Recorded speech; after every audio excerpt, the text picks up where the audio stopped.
Welcome to Incredible Lab channel. Today I'll show you how to add weather widget in your Android phone. Now the first thing you have to do is touch and hold on the home screen.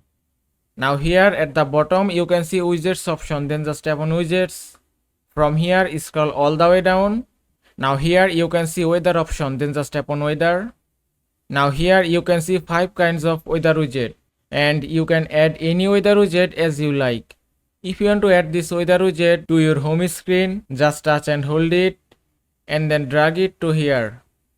And that's it. You have successfully added weather widget in your Android phone. Now just touch and hold it again and then tap on settings, then tap on change. Now from here you can add your current location to your weather widget. Then tap on this search icon. From here you can find your current location and then go back. You can also customize your weather widget from here. You can change your weather widget background. You can choose white or black.